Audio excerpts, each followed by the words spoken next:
هو ازاي ربنا يبقى بيحبني وبيبتليني بمصايب ويخلي حياتي كلها تعب كده؟ مش المفروض ان ارحم الراحمين ولا ايه؟ تعالى شوش هيقولك. في البداية كده عايزين نعرف ليه اصلا ربنا بيبتلينا، مع انه سبحانه الخالق العظيم قادر انه يغرق كل خلقه في نعم وراحة بال. بس الاول اسمع كده. ولنبلونكم حتى نعلم المجاهدين منكم والصابرين ونبلو أخباركم. بص بقى يا اخويا، ان الله اذا احب عبدا ابتلاه. فانت لو جه عليك فتره وحسيت انك مرتاح في كل شيء وزيرو ابتلاء، تبدا تخاف، لان كده انت هتبقى زي اصحاب الجنه اللي انجذبوا لمتعه الدنيا ونسوا الاخره.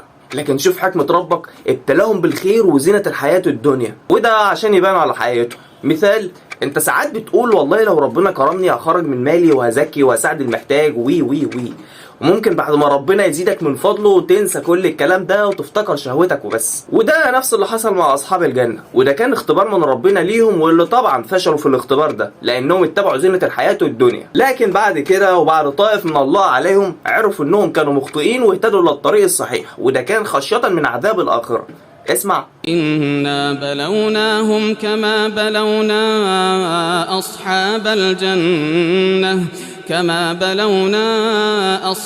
الجنة إذ أقسموا ليصرمنها مصبحين ولا يستثنون فطاف عليها طائف من ربك وهم نائمون فأصبحت كالصريم. طب ما انت كده عايز تراجع نفسك، مش هخبي عليك، ايا كان عمرك وظروفك ايه، فانت حاليا في اختبار البلاء، لان زي ما ربك قال لقد خلقنا الإنسان في كبد.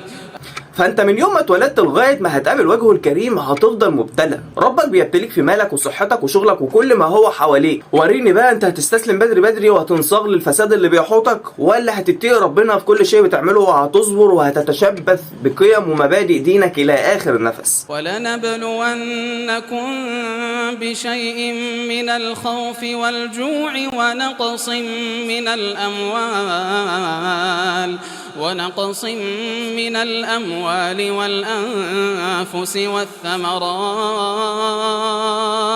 وبشر الصابرين.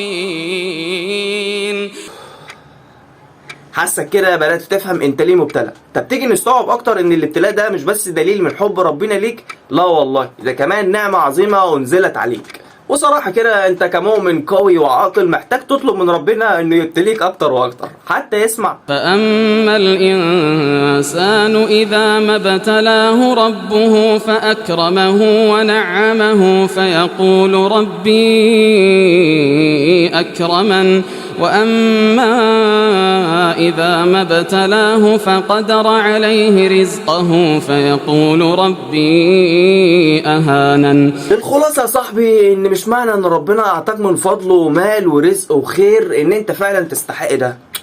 كل ده ما هو الا اختبار، وانت واعمالك بقى. فخليك ماشي في طريق طاعة الله وبس حتى يزيدك الله من فضله ونعيمه الذي لا نهاية له. وبس كده. انا محمود شوشة، ولو عايز تشوفني تاني اعملوا لايك وفولو. والسؤال الاهم دلوقتي،